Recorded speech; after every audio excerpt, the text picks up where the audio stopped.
Let's dive into one of the most powerful and often invisible forces that shapes your decisions every single day. We're talking about your brain's built-in, hardwired bias for the negative. And, as you're about to see, it explains way more about our world than you might think.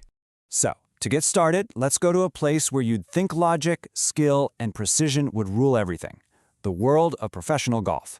But it turns out there's a really strange mystery lurking on the putting green, one that just doesn't seem to make any economic sense.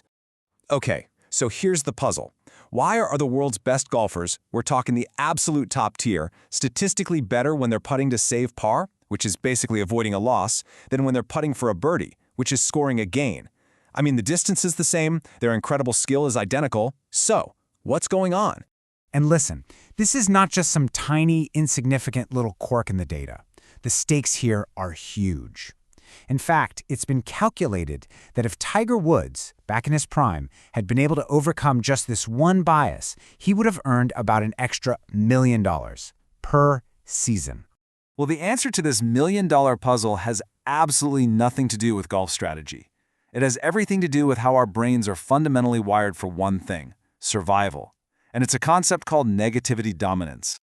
You have to remember, this is an evolutionary feature, not a bug.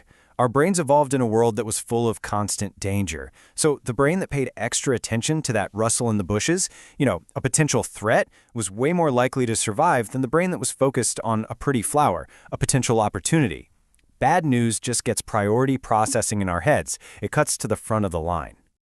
And this whole process is unbelievably fast. I mean, ridiculously fast. When your eyes spot a potential threat, that signal travels on a kind of neural superhighway, straight to your amygdala, which is the brain's alarm center. This happens before the signal even gets to your visual cortex. That's the part of the brain that consciously sees. So you are literally reacting to danger before you're even aware you've seen it. And here's a brilliant way to see it in action. You've probably experienced this. Our threat detection system is so finely tuned that a single angry face will immediately just pop out at you from a sea of smiles. But try to find the one happy face in a crowd of angry ones. It is so much harder. Your brain just isn't looking for it with the same kind of urgency. So this intense focus on immediate threats, it all builds up to a general principle that pretty much governs our entire psychology. It's a simple idea, but it's incredibly profound. Bad is stronger than good. The psychologist Paul Rosen came up with the perfect, if kinda gross, analogy for this. He called it the cockroach principle. Think about it. One single cockroach will totally ruin an entire bowl of delicious cherries for you, right? But one cherry does absolutely nothing to improve a bowl of cockroaches. The negative just has this incredible power to contaminate the positive. And this principle is so powerful, it even defines our relationships.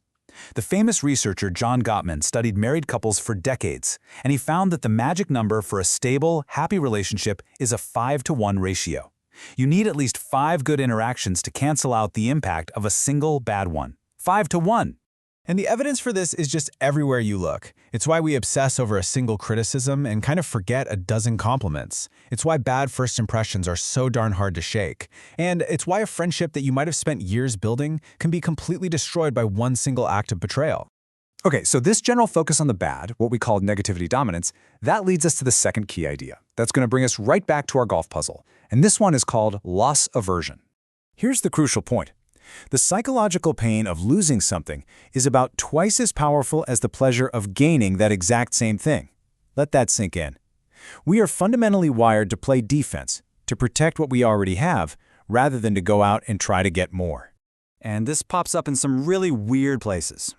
For instance, take New York City cab drivers. On a rainy day, when fares are super easy to find, they often hit their daily income goal really fast and just go home early. But on a sunny day, when business is slow, they'll work way longer hours to avoid the loss of not hitting their target. Now, economically, this is completely backward. They should be working long hours on the rainy days and taking it easy on the sunny ones. But loss aversion completely overrules economic logic. And now we can finally solve our puzzle. For a pro golfer, missing a birdie putt, well, that's a foregone gain. It's a missed opportunity for sure, but it's not a loss from where they started.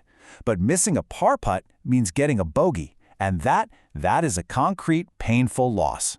So, when economists analyzed over 2.5 million putts, the data was just undeniable. At every single distance, players were more successful when they were putting for par, to avoid that painful loss of a bogey than when they were putting for a birdie. That intense desire to avoid a loss, it focuses the mind just that little bit more. Okay, but this isn't just about sports or cab drivers. This deep-seated bias is a really fundamental force that shapes our laws, our negotiations, and our very sense of what is fair and what is just in the world. Let me ask you this. A huge snowstorm hits town. The local hardware store that was selling snow shovels for $15 now sells them for $20. Pure supply and demand, right? But what does your gut tell you? Is that fair? Well, when researchers posed this exact question, the result was overwhelming. 82% of people said the action was unfair. But why? It's because the store is imposing a loss on its customers relative to that established reference price of $15 just to increase its own profit. And that feels deeply, deeply wrong to us. And this reveals something critical. Loss aversion means we feel entitled to how things are right now, to the status quo. Existing prices, our current salary, the terms of a contract, these aren't just numbers to us. They become psychological reference points, and any change for the worse feels like someone is infringing on our rights. This makes loss aversion a powerful conservative force, both in our own lives and in society. It explains why the potential losers from a new policy will always fight harder than the potential winners. It's why renegotiating a contract is so painful. Every single concession you make feels like a loss. And really, it's the gravitational pull that keeps us in the same job, the same house, holding our lives together, close to that comfortable reference point. So, we'll end with this thought. Your brain isn't some neutral observer just taking in the world. It is actively trying to protect you. It does this by privileging threats and making you feel the sting of a loss far more than you feel the joy of a gain. So, knowing this, knowing your brain has this powerful ancient bias for the negative, what will you do differently?